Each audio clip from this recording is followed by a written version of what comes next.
ನಮಸ್ಕಾರ, ಶುಭ ಮಧ್ಯಾಹ್ನ ಪ್ರೀತಿಯ ವಿದ್ಯಾರ್ಥಿಗಳಿಗೆ, ಶಾಲಾ ಶಿಕ್ಷಕರಿಗೆ ಹಾಗೂ ಶಾಲಾ ಸಿಬ್ಬಂದಿ ವರ್ಗದವ್ರಿಗೆ. ನಿಮ್ಮೆಲ್ಲರಿಗೂ ಕೂಡ ವಿದ್ಯಾಶಕ್ತಿಯ ವಿಜ್ಞಾನದ ತರಗತಿಗೆ ಆತ್ಮೀಯವಾದಂತಹ ಸ್ವಾಗತ ಕೋರ್ತಾ ಇರೋದು ನಾನು ನಿಮ್ಮ ವಿಜ್ಞಾನದ ಶಿಕ್ಷಕಿ ಅಶ್ವಿತಾ ಮಲ್ನಾಡ್. ಪ್ರಿಯ ವಿದ್ಯಾರ್ಥಿಗಳೇ, ಹೇಗಿದ್ದೀರಾ? ಹೇಗಿತ್ತು ನಿಮ್ಮ ದಿನ? ಬಹಳ ಚೆನ್ನಾಗಿತ್ತು ಅಂತ ಭಾವಿಸ್ತೀನಿ. ನಮ್ಮ ವಿದ್ಯಾಶಕ್ತಿ ಸಂಸ್ಥೆಯ ಮೂಲಕ ಎಲ್ಲ ನಲ್ಮೆಯ ಶಿಕ್ಷಕರಿಗೂ ಕೂಡ ಇವತ್ತಿನ ಗುರುಪೂರ್ಣಿಮೆಯ ಹಾರ್ದಿಕ ಶುಭಾಶಯಗಳು. ಶಿಕ್ಷಕರ ವೃತ್ತಿ ಬಹಳ ಶ್ರೇಷ್ಠವಾದಂತಹ ವೃತ್ತಿ. ಒಂದು ಮಾತಿದೆ ಇಂಗ್ಲಿಷ್ ನಲ್ಲಿ, teaching is the profession the teachers to all the other profession ಅಂತ. ನಾಳೆ ನಾವು ಡಾಕ್ಟರ್ ಆಗಬಹುದು, ಇಂಜಿನಿಯರ್ಸ್ ಆಗಿರಬಹುದು, ಅಥವಾ ಯಾವುದೇ ಉನ್ನತ ಹುದ್ದೆಯನ್ನ ತಲುಪಬಹುದು. ಆದ್ರೆ ಎಲ್ಲದಕ್ಕೂ ಅಡಿಪಾಯ ಹಾಕೋದೆ ಶಿಕ್ಷಕ ವೃತ್ತಿ. ಇದನ್ನ ಹೇಳ್ತಾ ಇವತ್ತಿನ ಸೆಷನ್ ಅನ್ನ ಶುರು ಮಾಡ್ತಾ ಇದ್ದೀನಿ. ಗುರುಪೂರ್ಣಿಮೆ ಇವತ್ತು. ಅದರ ಒಂದು ವಿಶೇಷತೆಯೊಂದಿಗೆ ಇವತ್ತಿನ ಸೆಷನ್ ಅನ್ನ ತಿಳ್ಕೊಳ್ಳೋಣ. ಓಕೆ, ಸೊ ಗುರುಪೂರ್ಣಿಮೆ ಅಂತ ಹೇಳಿದ್ರೆ ಏನು? ಧಾರ್ಮಿಕವಾಗಿ ನಾವು ಇದನ್ನ ಆಚರಿಸ್ತೀವಿ, ಸಾಮಾಜಿಕವಾಗಿ ಇದನ್ನ ಆಚರಿಸ್ತೀವಿ. ಇದರ ಮಹತ್ವ ಏನು ಅಂತ ತಿಳ್ಕೊಳ್ಳೋದ್ರ ಮೂಲಕ ಇವತ್ತಿನ ಸೆಷನ್ಗೆ ಒಂದು ಒಳ್ಳೆ ಆರಂಭವನ್ನ ನೀಡೋಣ. ರೈಟ್? ಸೊ ಎಲ್ಲ ನನ್ನ ಜೊತೆ ಇದ್ದೀರಾ? ಗುರುಪೂರ್ಣಿಮೆ ಬಗ್ಗೆ ತಿಳ್ಕೊಳ್ಳೋಣ. ಓಕೆ, ನನ್ನ ಸ್ಕ್ರೀನ್ ಕಾಣಿಸ್ತಾ ಇದೆಯಾ ಮಕ್ಳು ನಿಮ್ಮೆಲ್ಲರಿಗೂ? ಇವತ್ತು ಗುರುಪೂರ್ಣಿಮಾ. ಗುರುಪೂರ್ಣಿಮಾ ಅಂತ ಹೇಳಿದ್ರೆ ಏನು? ಏನು ಯಾರಿಗ್ ಗೊತ್ತಿದೆ? ಆಷಾಢ ಮಾಸ. ಯಾವ ಮಾಸ ಈಗ ಸದ್ಯಕ್ಕೆ ನಡೀತಾ ಇರೋದು? ಆಷಾಢ. ನಿಮ್ಮೆಲ್ಲರಿಗೂ ಮಾಸಗಳು ಗೊತ್ತಿದ್ಯಾ? ಹ ಚೈತ್ರ, ವೈಶಾಖ, ಜ್ಯೇಷ್ಠ, ಆಷಾಢ, ಶ್ರಾವಣ, ಭಾದ್ರಪದ, ಅಶ್ವಯುಜ, ಕಾರ್ತೀಕ, ಮಾರ್ಗಶಿರ, ಪುಷ್ಯ, ಮಾಘ, ಫಾಲ್ಗುಣ. Very good. ಮೇಡಮ್ ಜೊತೆ ನೀವು ಎಲ್ಲರೂ ಹೇಳಿದ್ರಿ ಅಂತ ನನ್ಗೆ ಗೊತ್ತಾಯ್ತು. Very very good. ಸೊ ಹೀಗೆ ಈ ಆಷಾಢ ಮಾಸ ಏನಿದೆಯಲ್ಲ, ಈ ಒಂದು ಆಷಾಢ ಮಾಸದ ಹುಣ್ಣಿಮೆ ಎಂದು ನಾವು ಗುರುಪೂರ್ಣಿಮೆಯನ್ನ ಆಚರಿಸ್ತೀವಿ. ಇದು ಕೇವಲ ಒಂದು ಧಾರ್ಮಿಕ ರಿಲಿಜಿಯಸ್ ಆಚರಣೆ ಅಲ್ಲ, ಬದಲಿಗೆ ನಮಗೆ ಅರಿವು, ನಾಲೆಜ್, ಜ್ಞಾನ ಮತ್ತು ಸಂಸ್ಕಾರ ನೀಡಿದ ಗುರುಗಳಿಗೆ ಕೃತಜ್ಞತೆ ಸಲ್ಲಿಸುವಂತಹ ಪವಿತ್ರವಾದಂತಹ ದಿನ. ಹೇಗೆ ನಾವು ಸೆಪ್ಟೆಂಬರ್ 5ನೇ ತಾರೀಕು ಟೀಚರ್ಸ್ ಡೇ, ಗುರುಗಳ ದಿನಾಚರಣೆಯನ್ನ ಆಚರಿಸ್ತೀವೋ, ಶಿಕ್ಷಕರ ದಿನಾಚರಣೆಯನ್ನ ಆಚರಿಸ್ತೀವೋ, ಅದೇ ರೀತಿ ಧಾರ್ಮಿಕವಾದಂತಹ ಹಿನ್ನೆಲೆ ಇದ್ರೂ ಕೂಡ ನಮ್ಗೆ ಅರಿವು, ಜ್ಞಾನ ಮತ್ತು ಸಂಸ್ಕಾರ ಅಂತ ನೀಡಿದಂತಹ ಗುರುಗಳಿಗೆ ನಾವು ಈ ಮೂಲಕ ಕೃತಜ್ಞತೆಯನ್ನ ಸಲ್ಲಿಸ್ತಾ ಹೋಗ್ತೀವಿ. ಗುರು ಅಂತ ಹೇಳಿದ್ರೆ ಯಾರು? ಸೊ ಯಾರನ್ನ ಗುರು ಅಂತ ಕರಿತೀವಿ? ಯಾವ ಗುರು ಬಗ್ಗೆ ಮಾತಾಡ್ತಾ ಇದ್ದೀನಿ? ಕನ್ನಡ ಛಂದಸ್ಸು ವ್ಯಾಕರಣದಲ್ಲಿ ಬರುವಂತಹ ಲಘು ಗುರುಗಳ ಬಗ್ಗೆನಾ? ಅಥವಾ ಏನಂದ್ರೆ ಏ ಗುರು ಬಾಯ್ಲಿ ಅಂತ ಕರಿತೀವಲ್ಲ ಅವ್ರ ಬಗ್ಗೆನಾ? ಇಲ್ಲ, ಶಿಕ್ಷಕರ ಬಗ್ಗೆ. ಹೌದಾ? ಗುರು ಅಂತ ಹೇಳಿದ್ರೆ ಏನು? ಈ ಒಂದು ಪದದ ಅರ್ಥವನ್ನ ನಾವು ತಿಳ್ಕೊಂತಾ ಹೋಗೋಣ. ಗುರು, ಇಲ್ಲಿ ಗು ಎಂದರೆ ಕತ್ತಲೆ ಅಥವಾ ಅಜ್ಞಾನ ಅನ್ನುವಂತ ಅರ್ಥ ಬರುತ್ತೆ. ಅರ್ಥ ಆಯ್ತಾ? ರು ಎಂದರೆ ಬೆಳಕು, ಜ್ಞಾನ. ಗು ಅಂದ್ರೆ ಕತ್ತಲೆ, ರು ಅಂದ್ರೆ ಬೆಳಕು. ಅಜ್ಞಾನ ಎಂಬ ಕತ್ತಲೆಯನ್ನ ಓಡಿಸಿ ಜ್ಞಾನದ ಬೆಳಕನ್ನ ನೀಡುವವರೇ ಗುರುಗಳು. ಓಕೆ, ನಮ್ಮಲ್ಲಿರುವಂತಹ ಅಜ್ಞಾನ, ಕತ್ತಲನ್ನ ಓಡಿಸ್ಬಿಟ್ಟು ನಾವೆಲ್ಲ ಈಗ ಬೆಳಕಿನಲ್ಲಿ ಇದೀವಿ ಅಂದ್ರೆ ಅದಕ್ಕೆ ಕಾರಣಕರ್ತರು ಯಾರು? ನಮಗೆ ಪಾಠ ಹೇಳ್ಕೊಟ್ಟಂತಹ ಗುರುಗಳು ಅಲ್ವಾ? ಆದ್ರಿಂದ ಅಜ್ಞಾನ ಎಂಬ ಕತ್ತಲೆಯನ್ನ ಓಡಿಸಿ ಜ್ಞಾನದ ಬೆಳಕನ್ನ ನೀಡುವವರೇ ಗುರುಗಳು. ಜೊತೆಗೆ ಈ ಒಂದು ದಿನಾಚರಣೆ ಎಲ್ಲಿಂದ ಆರಂಭವಾಯಿತು? ನಾವ್ ಯಾವ್ದೇ ಒಂದು ವಿಷಯವನ್ನ ಅರ್ಥ ಮಾಡ್ಕೊಳಕ್ಕಿಂತ ಮುಂಚೆ, especially when you are a science student, ಆ ಒಂದು ವಿಷಯದ ಇತಿಹಾಸವನ್ನ ತಿಳ್ಕೊಳೋದು ಬಹಳ ಮುಖ್ಯ ಆಗ್ತಾ ಬರುತ್ತೆ. ಈ ಒಂದು ದಿನ ಎಲ್ಲಿಂದ ಬಂತು ಅಂತ ಹೇಳಿದ್ರೆ, ವ್ಯಾಸ ಪೂರ್ಣಿಮೆ ಅಂತ ಸಹ ಈ ದಿನವನ್ನ ಕರಿತೀವಿ. ಕಾರಣ, ಮಹಾಭಾರತದ ಸೃಷ್ಟಿಕರ್ತರು ವ್ಯಾಸರಾಯರು. ಗೊತ್ತಿದೆಯಲ್ಲ ನಿಮ್ಮೆಲ್ಲರಿಗೂ, ಮಹಾಭಾರತದ ಕಥೆಯಲ್ಲಿ ವ್ಯಾಸರಾಯರು ಮಹಾಭಾರತದ ಕಥೆಯನ್ನ ಬರಿಬೇಕಾದ್ರೆ ಅಥವಾ ಅವ್ರು ಬರೆಯೋದಿಲ್ಲ, ಫಾಸ್ಟ್ ಆಗಿ ಹೇಳ್ತಾ ಹೋಗ್ತಾರೆ. ಅದನ್ನ ಬರೆಯೋರು ಯಾರು? ಮಹಾಗಣಪತಿ. ವಿಘ್ನ ವಿನಾಯಕ ಗಣಪತಿ. ಗಣಪತಿ ಮಹಾಭಾರತ ಕಥೆಯನ್ನ ಬರ್ದಿರೋದು, ಆದ್ರೆ ಅವ್ರಿಗೆ ಬರೀಲಿಕ್ಕೆ ಹೇಳಿದ್ದು ವ್ಯಾಸರಾಯರು. ಹಾಗಾಗಿ ಪ್ರಾಚೀನ ಭಾರತದ ಮಹಾನ್ ಜ್ಞಾನಿ ವೇದವ್ಯಾಸರ ದಿನವನ್ನ ಗುರು ಪೂರ್ಣಿಮೆಯಾಗಿ ಆಚರಿಸಲಾಗುತ್ತೆ. ಅವರು ಅನೇಕ ಸಾಹಿತ್ಯ ಮತ್ತು ಜ್ಞಾನದ ಗ್ರಂಥಗಳನ್ನ ವಿಂಗಡಿಸಿ ಸಮಾಜಕ್ಕೆ ನೀಡುತ್ತೆ. ಅದರಲ್ಲಿ ಶ್ರೇಷ್ಠವಾದದ್ದು ನಮ್ಮ ಭಾರತ ಕಾಲಮಾನದಲ್ಲಿ ಚಿರಕಾಲ ನೆನೆಯುವಂಥದ್ದು ಮಹಾಭಾರತ. ಹೌದಾ? ರೈಟ್. ಶಿಕ್ಷಕರ ಪಾತ್ರ. So what is the role of teachers? ಶಿಕ್ಷಕರ ಪಾತ್ರ ಏನು ಈ ಒಂದು ಪರ್ಟಿಕ್ಯುಲರ್ ದಿನದಲ್ಲಿ? ಪೋಷಕರು ನಮ್ಗೆ ಜನ್ಮ ನೀಡ್ತಾರೆ ಅಲ್ವಾ? ಅಪ್ಪ ಅಮ್ಮ ನಮ್ಗೆ ಜನ್ಮ ನೀಡ್ತಾರೆ. ಶಿಕ್ಷಕರು ನಮ್ಮ ಆಲೋಚನೆ, ವ್ಯಕ್ತಿತ್ವ ಮತ್ತು ಭವಿಷ್ಯವನ್ನ ರೂಪಿಸ್ತಾರೆ. ಈಗ ನಿಮ್ಮ ಶಿಕ್ಷಕರೇ, ಈ ಒಂದು ಕ್ಲಾಸ್ ನ ಅಟೆಂಡ್ ಮಾಡ್ತಿರುವಂತಹ ಶಿಕ್ಷಕರನ್ನೇ ಕೇಳಿದಾಗ ನಿಮ್ ಫೇವ್ರೆಟ್ ಟೀಚರ್ ಯಾರು? ಅಥವಾ ನಿಮ್ಮ ಬಾಳಿಗೆ ಒಂದು ಬೆಳಕಾದಂತಹ ಶಿಕ್ಷಕರು ಯಾರು ಅಂತ ಕೇಳಿದಾಗ ನಿಮ್ಮದು ಒಂದು ಇತಿಹಾಸ ಇರುತ್ತೆ, ಒಂದು ಕಥೆ ಇರುತ್ತೆ ಅಲ್ವಾ? ಮೋಸ್ಟ್ಲಿ ನಮ್ಮ ಒಂದು ಕನ್ನಡ ಮೇಷ್ಟ್ರು ನಮ್ಗೆ ತುಂಬಾ ಚೆನ್ನಾಗಿ ಪಾಠ ಮಾಡ್ತಾ ಇದ್ರು, ತುಂಬಾ ಒಳ್ಳೊಳ್ಳೆ ಕಥೆಗಳನ್ನ ಹೇಳ್ತಾ ಇದ್ರು ಅಂತ ನಿಮ್ಗೆ ಅನ್ಸುತ್ತೆ. ಗಣಿತದ ಶಿಕ್ಷಕರು ಹೇಳ್ಕೊಟ್ಟಂತಹ ಪಾಠ ಈವರೆಗೂ ಕೂಡ ನಾವು ಜೀವನದಲ್ಲಿ ಅಳವಡಿಸ್ಕೊಂತೀವಿ ಅನ್ನುವಂಥ ಮಾತುಗಳನ್ನ ಹೇಳ್ತಾ ಹೋಗಬಹುದು. ಕೆಲವರಿಗೆ ಪಿ.ಟಿ. ಟೀಚರ್ಸ್ಗಳು, ಸ್ಪೋರ್ಟ್ಸ್ ಟೀಚರ್ಸ್ಗಳು ಇಷ್ಟ ಆಗಬಹುದು. ಹೀಗೆ ಒಬ್ಬೊಬ್ಬರಿಗೆ ಒಂದೊಂದು ಶಿಕ್ಷಕರು ಫೇವ್ರೆಟ್ ಇರ್ತಾರೆ. ನಮ್ಮೆಲ್ಲರ ಜೀವನದಲ್ಲೂ ಶಿಕ್ಷಕರು ಫೇವ್ರೆಟ್ ಅಲ್ವಾ? ಎ.ಪಿ.ಜೆ. ಅಬ್ದುಲ್ ಕಲಾಂ ಅವರ ಜೀವನದಲ್ಲೂ ಕೂಡ ಅವ್ರಿಗೆ ತುಂಬಾ ಮುಖ್ಯವಾಗಿರುವಂತಹ ಶಿಕ್ಷಕರ ಬಗ್ಗೆ ಅವರೊಂದು ಪುಸ್ತಕವನ್ನೇ ಬರೆದ್ಬಿಟ್ಟಿದ್ದಾರೆ. ರೈಟ್? ಹಾಗಾಗಿ ಶಿಕ್ಷಕರು ಒಂದು ಮಹತ್ವಪೂರ್ಣವಾದಂತಹ ಪಾತ್ರವನ್ನ ನಮ್ಮೆಲ್ಲರ ಜೀವನದಲ್ಲೂ ವಹಿಸಿರ್ತಾರೆ.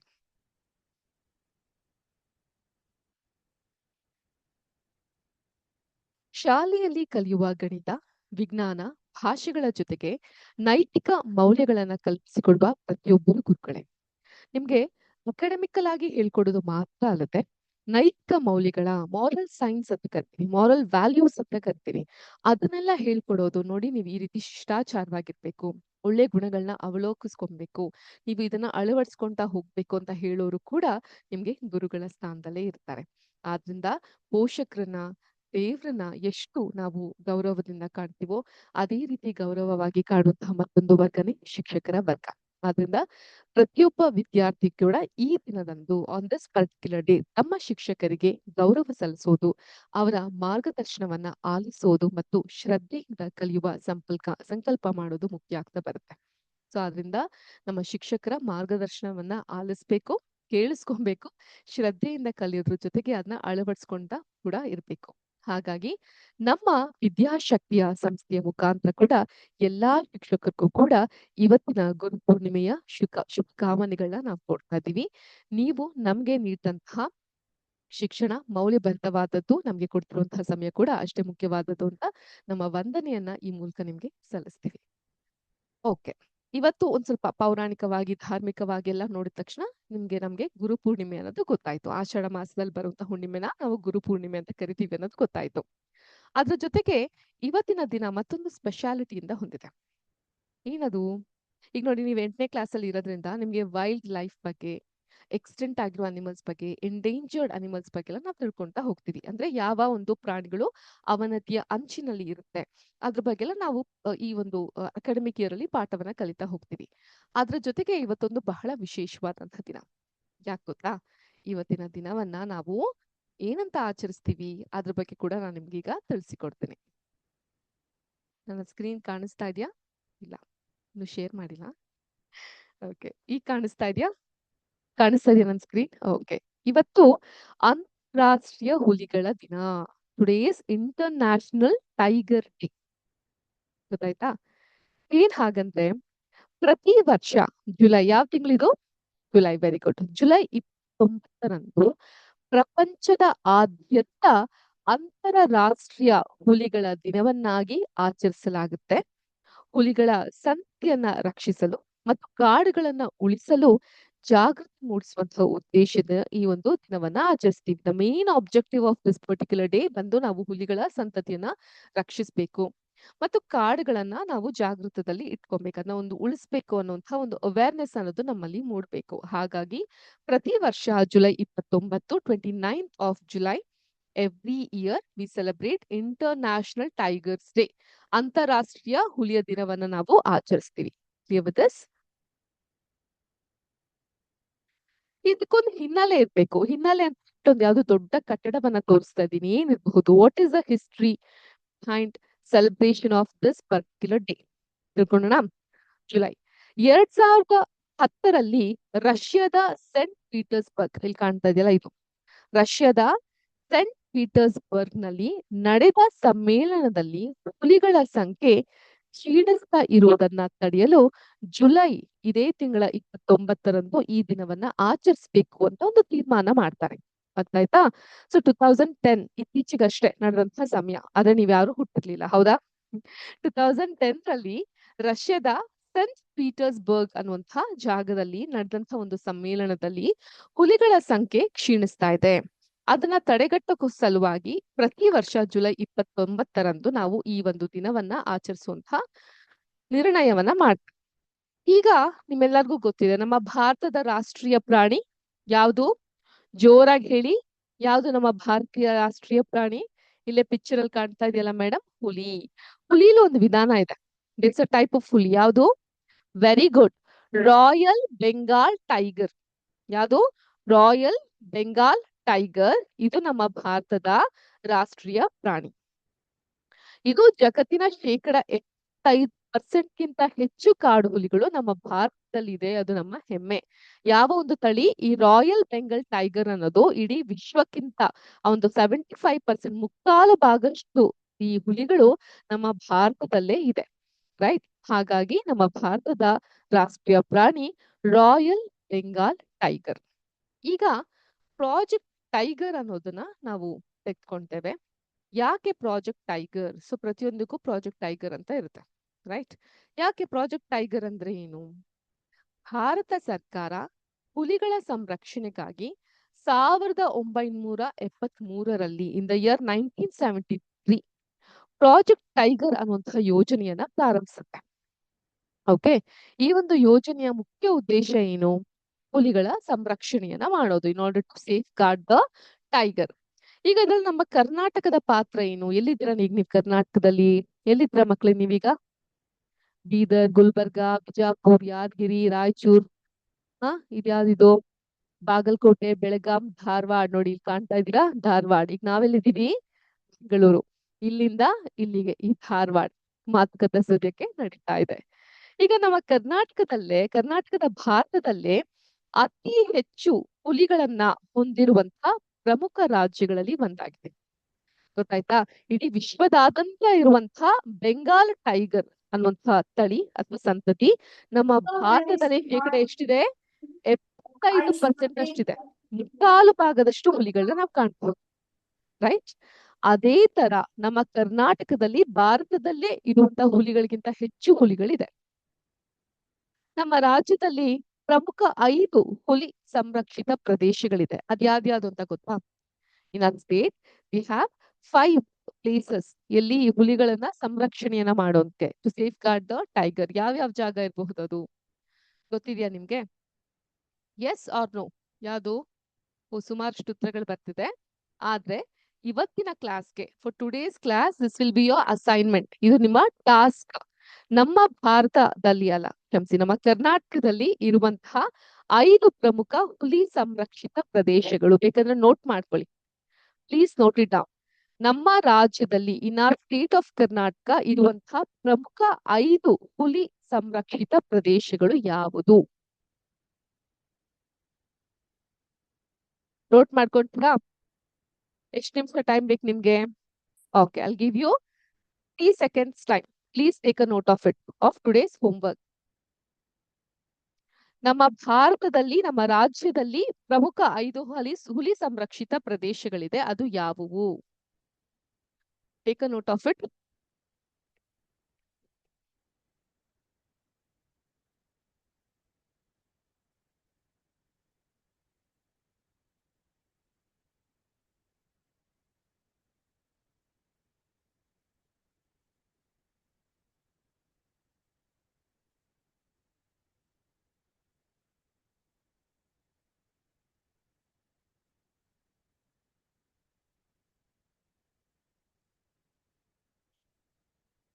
ನೋಟ್ ಮಾಡ್ಕೊಂಡ್ರಾ?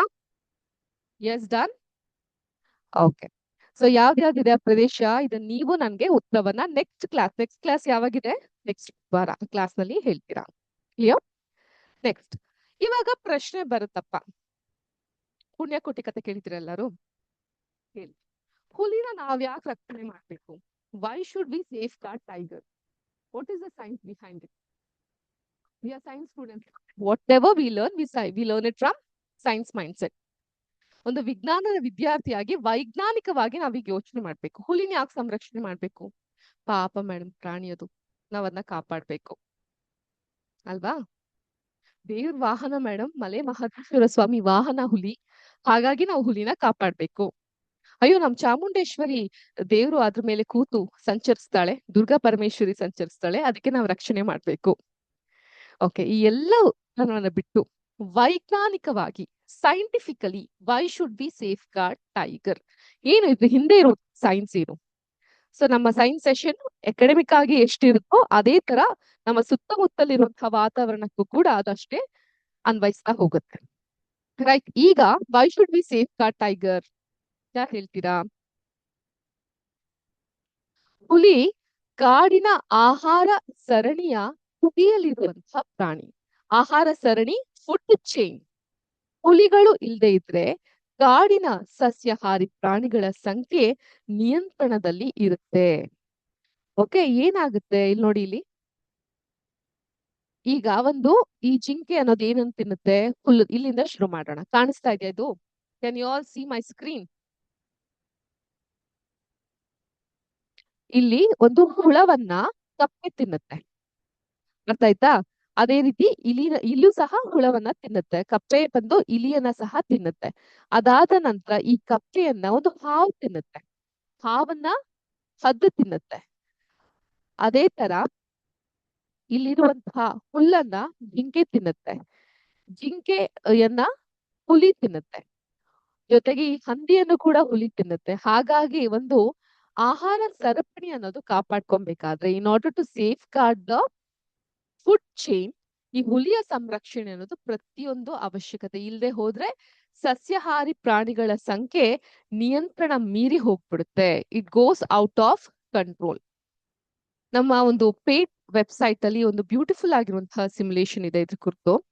ಅದನ್ನ ನಾನು ನಿಮ್ಗೆ ಇವಾಗ ತೋರಿಸ್ತೀನಿ. ಈ ಸಿಮ್ಯುಲೇಷನ್ ನಮ್ಗೆ ಏನಾಗುತ್ತೆ ಅಂತ ಹೇಳಿದ್ರೆ, ಒಂದು ಆಹಾರ ಸರಪಳಿ ಅನ್ನೋದು ಇಲ್ಲದೆ ಹೋದ್ರೆ ಯಾವ ರೀತಿ ಈ ಪ್ರಾಣಿಗಳ ಸಂಖ್ಯೆ ಮಿತಿಮೀರಿ ಹೋಗ್ಬಿಡುತ್ತೆ ಅನ್ನೋದನ್ನ ಈ ಒಂದು ಸಿಮ್ಯುಲೇಷನ್ ಅಲ್ಲಿ ನಾವು ತಿಳ್ಕೊಂತಾ ಹೋಗಬಹುದು. ಇದ್ರ ಹೆಸರು ಬಂದು ನ್ಯಾಚುರಲ್ ಸೆಲೆಕ್ಷನ್ ಅಂಡ್ ಮ್ಯೂಟೇಶನ್ ಅಂತ. ಪೇಟ್ ಅನ್ನುವಂತಹ ವೆಬ್ಸೈಟ್ ಅಲ್ಲಿ ಈ ಒಂದು ಸಿಮ್ಯುಲೇಷನ್ ನೀವು ಕಾಣಬಹುದು. ನಾನ್ ಇದೀಗ ಈ ಸಿಮ್ಯುಲೇಷನ್ ನಿಮ್ಗೆ ಶೇರ್ ಮಾಡ್ತಾ ಹೋಗ್ತೀನಿ.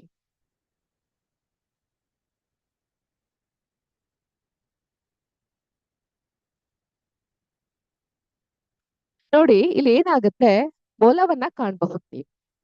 ಈ ಮೊಲಕ್ಕೆ ಒಂದು ಜೋಡಿಯನ್ನ ನಾವು ಸೇರಿಸಿದಾಗ ಒಂದು ಜನರೇಷನ್ ಅನ್ನೋದು ಶುರುವಾಗುತ್ತೆ.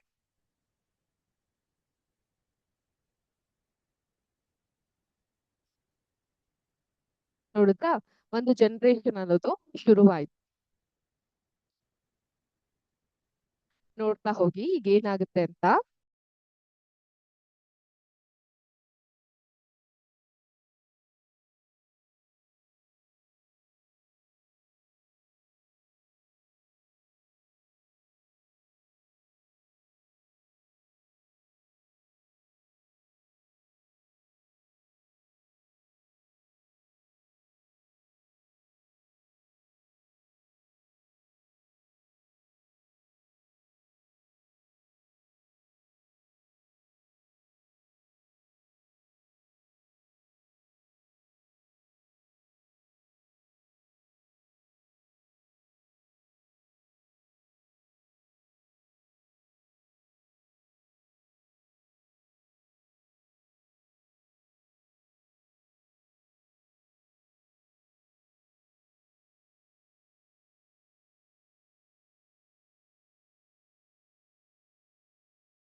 ಕ್ಷಮಿಸಿ ಮಕ್ಳೇ, there was a technical issue, ಆದ್ರಿಂದ ಅನ್ಮ್ಯೂಟ್ ಮಾಡಕ್ಕೆ ಆಗ್ತಿರ್ಲಿಲ್ಲ. ಸೊ ಈಗ ನೀವು ಈ ವಿಡಿಯೋನ ನೋಡಿದ್ರಿ, ರೈಟ್? ಸೊ ಈ ವಿಡಿಯೋದ ಮೂಲಕ ನಿಮ್ಗೆ ಏನ್ ಅರ್ಥ ಆಯ್ತು? ಈ ಒಂದು ಪ್ರಾಣಿಗೆ ಕೊನೆ ಅನ್ನೋದೇ ಇಲ್ವಲ್ಲ. ಭೂಮಿ ಪೂರ್ತಿ ಬರೀ ಮೊಲಗಳಿಂದಾನೇ ತುಂಬ ಹೋಗ್ಬಿಟ್ಟಿದೆ ಅಲ್ವಾ? ಈಗ ಇನ್ನೊಂದ್ಸಲ ನಾನು ಈ ವಿಡಿಯೋನ ತೋರಿಸ್ತೀನಿ. ಇದಕ್ಕೆ ಒಂದು ಜೋಡಿಯನ್ನ ಸೇರಿಸ್ತೀನಿ. ಒಂದು ಜನರೇಷನ್ ಆಯ್ತಾ?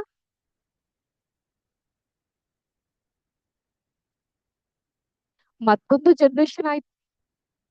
ಸೆಕೆಂಡ್ ಜನರೇಷನ್ ಅಲ್ಲಿ ಬರೀ ಮೊಲಗಳನ್ನೇ ಕಾಣ್ತಾ ಹೋಗ್ಬೋದಾ ನೀವು? ಮತ್ತೊಂದು ಜನರೇಷನ್ ಅಲ್ಲೂ ಮೊಲನೇ ಕಾಣ್ತಾ ಹೋಗಬಹುದಾ ನೀವು? ಈಗ ತೋಳಗಳಿದ್ದಾಗ ಈ ಮೊಲಗಳು ಸಂತತಿ ಕಮ್ಮಿ ಆಗ್ತಾ ಬರುತ್ತೆ. ಮತ್ತೊಂದು ಜನರೇಷನ್ ಗಳಲ್ಲೂ ಮೊಲ ಹೆಚ್ಚಾಗ್ತಾ ಹೋಯ್ತು. ಸ್ವಲ್ಪ ಹೊತ್ತಾದ್ಮೇಲೆ ತೋಳ ಬಂದು ಅವುಗಳನ್ನ ತಿಂದ್ಬಿಡುತ್ತೆ. ಆಗ ಮೊಲದ ಸಂತತಿ ಅನ್ನೋದು ಕಮ್ಮಿ ಆಗ್ಲಿಕ್ಕೆ ಶುರುವಾಗುತ್ತೆ. ಹಾಗಾಗಿ ತೋಳಗಳೇ ಇಲ್ಲ ಅಂತ ಹೇಳಿದ್ರೆ ಇಡೀ ಭೂಮಿ ತುಂಬಾ ಮೊಲಗಳು ಆವರಿಸ್ಕೊಳುತ್ತೆ.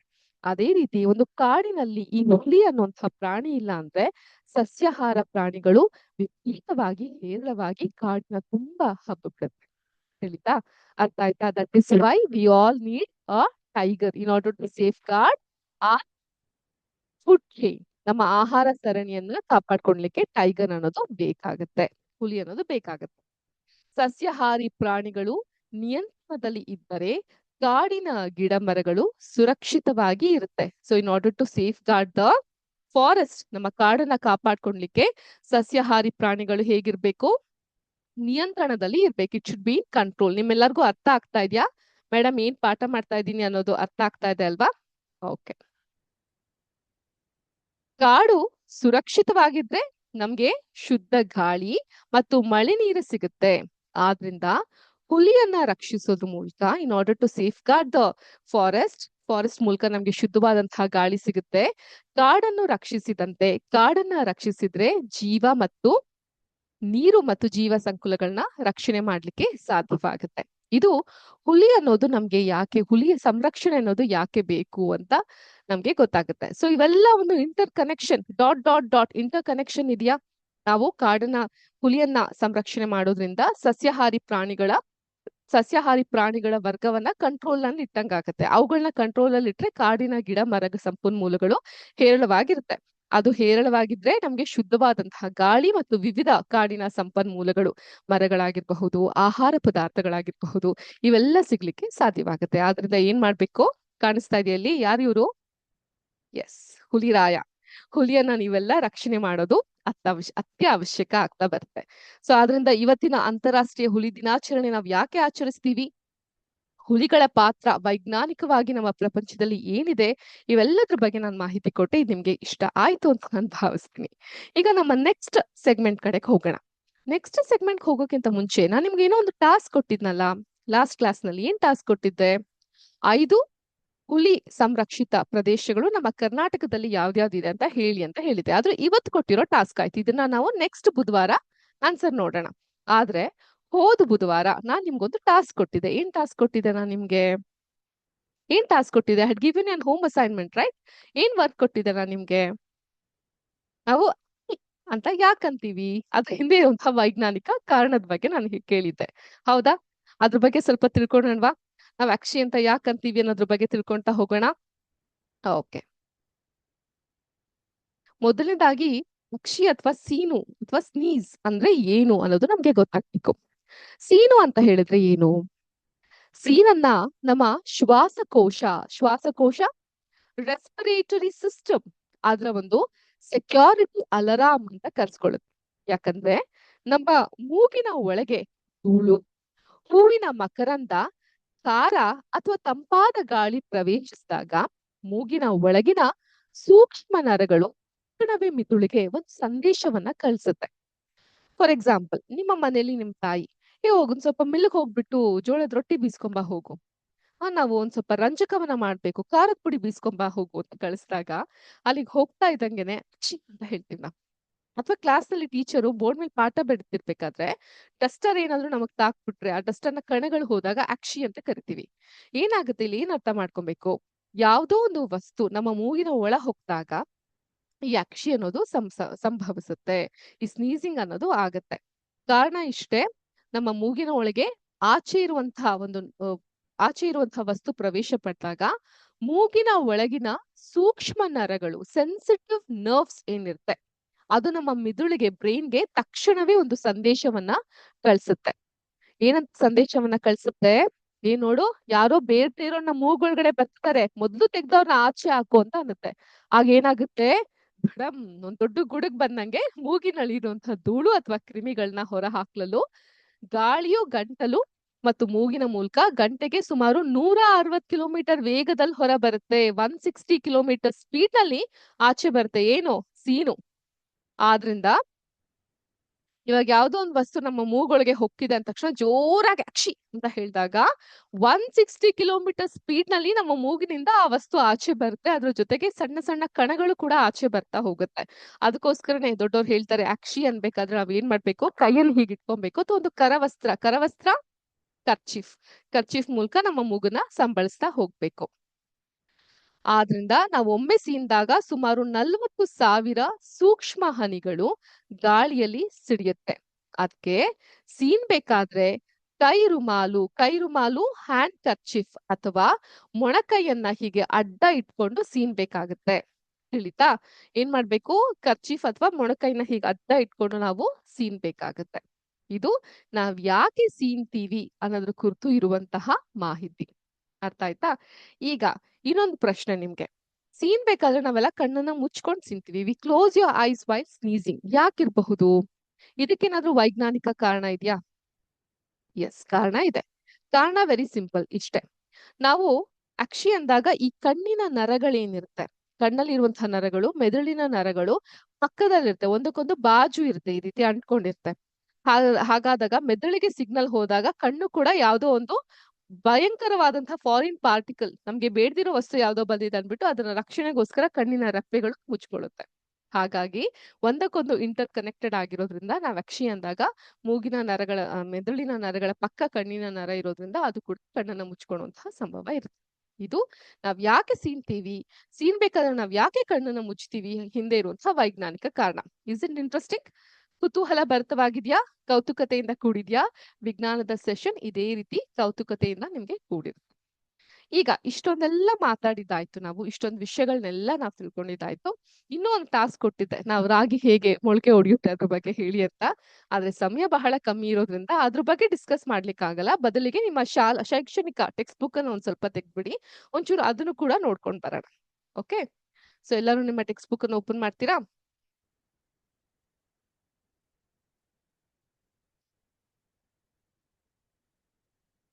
ನಾವೇನನ್ನ ಕಲ್ತಿದ್ವಿ? ನಿಮ್ಮ ಮೊದಲನೇ ಚಾಪ್ಟರ್ ಬಗ್ಗೆ ಕಲ್ತಿದ್ವಿ ಅಲ್ವಾ? ವಿಜ್ಞಾನದ ಒಂದು ಅದ್ಭುತವಾದಂತಹ ಪ್ರಪಂಚದ ಬಗ್ಗೆ ನಾವು ವಿಜ್ಞಾನದ ಶೋಧನಾ ಸ್ವಭಾವದ ಬಗ್ಗೆ ನಾವು ತಿಳ್ಕೊಳ್ಳುವಂತಹ ಪ್ರಯತ್ನವನ್ನ ಮಾಡಿದ್ವಿ. ವಿಜ್ಞಾನದ ಸಂಶೋಧಕ ಜಗತ್ತನ್ನ ಅನ್ವೇಷಿಸೋದು. ಸೊ ಈ ಒಂದು ವಿಷಯಗಳ ಕುರಿತು ಲಾಸ್ಟ್ ಕ್ಲಾಸ್ ಅಲ್ಲಿ ಡಿಸ್ಕಸ್ ಮಾಡಿದ್ವಿ. ಈಗ ನಿಮ್ಮ ಟೆಕ್ಸ್ಟ್ ಬುಕ್ ಅನ್ನ ಓಪನ್ ಮಾಡಿದ್ರೆ ಆ ಒಂದು ಪುಟದ ಕೆಳಭಾಗದಲ್ಲಿ ಬೇರುಗಳನ್ನ ನೋಡಬಹುದು. We can see roots in the base of your text book. ಅದೇ ರೀತಿ ಮೇಲ್ಭಾಗದಲ್ಲಿ ನೀವು ಗಾಳಿಪಟವನ್ನ ಕಾಣಬಹುದು. ಯಾಕೆ? ಏನಿದ್ರ ಒಂದು ಹಿಂದೆ ಇರುವಂತಹ ವಿಷಯ ಏನು? ನಮ್ಮ ಪರಿಸರ, ಸಂಪ್ರದಾಯಗಳು ಹಾಗೂ ಸಾಂಸ್ಕೃತಿಕ ಜ್ಞಾನದ ದೃಢವಾದ ತಳಹದಿ. ನಾವೇನಿವಾಗ ವಿಜ್ಞಾನ, ಈಗ ನಾನು ಇವತ್ತಿನ ಕ್ಲಾಸ್ ನಲ್ಲಿ ಗುರು ಪೂರ್ಣಿಮೆ ಬಗ್ಗೆ ಮಾತಾಡ್ದೆ. ಸೊ ಎಲ್ಲಿಂದ ಅದು ಶುರುವಾಯ್ತು? ಒಂದು ಧಾರ್ಮಿಕ ಹಿನ್ನೆಲೆಯಿಂದ ಶುರುವಾದದ್ದು, ಒಂದು ಆಚರಣೆಯಾಗಿ ಶುರುವಾದದ್ದು. ಆದ್ರೆ ಅಲ್ಲಿಗೆ ಬಂದ್ ನಿಲ್ತಾ ಇಲ್ಲ.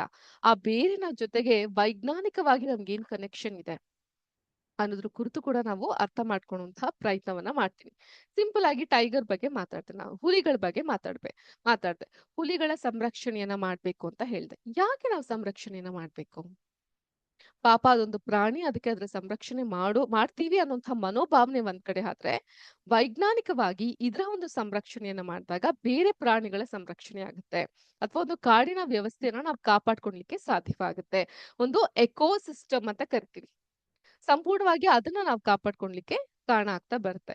ಸೊ ಆದ್ರಿಂದ ಈ ವಿಜ್ಞಾನದ ಬೇರನ್ನ ಅರ್ಥ ಮಾಡ್ಕೊಳೋದು ತುಂಬಾ ಇಂಪಾರ್ಟೆಂಟ್ ಆಗುತ್ತೆ. ಇಲ್ಲಿ ನೀವು ನೋಡಬಹುದು, ಆಧುನಿಕವಾದಂತಹ ವಿಜ್ಞಾನದ ಸಲಕರಣೆಯ ಜೊತೆಗೆ ಈ ಒಂದು ಗಿಡಮೂಲಿಕೆಗಳನ್ನು ಕಾಣ್ತಾ ಹೋಗಬಹುದು. ಈ ಚಿತ್ರ ನಮ್ಗೆ ಏನ್ ಹೇಳ್ತಾ ಹೋಗುತ್ತೆ? ನಮ್ಮ ಪರಿಸರದ ಸಂಪ್ರದಾಯಗಳು ಹಾಗೂ ಸಾಂಸ್ಕೃತಿಕ ಜ್ಞಾನದ ದೃಢವಾದ ತಳಹದಿ ವಿಜ್ಞಾನ ಹೊಂದಿದೆ ಅಂತ ಹೇಳುತ್ತೆ.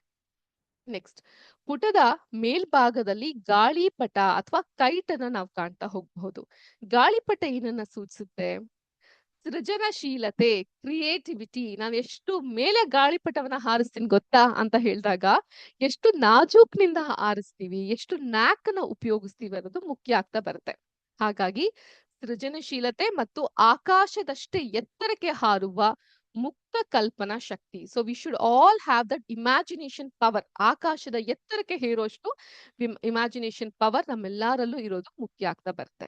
ಮುಂಬರುವ ಸೆಷನ್ ಅಲ್ಲಿ ಮತ್ತಷ್ಟು ಈ ಒಂದು ಪಾಠದ ಅಂತರಾಳಕ್ಕೆ ಹೋಗೋಣ. ಜೊತೆಗೆ 2 ಟಾಸ್ಕ್ ಕೊಟ್ಟಿದೆ. ಏನ್ ಹೇಳಿ?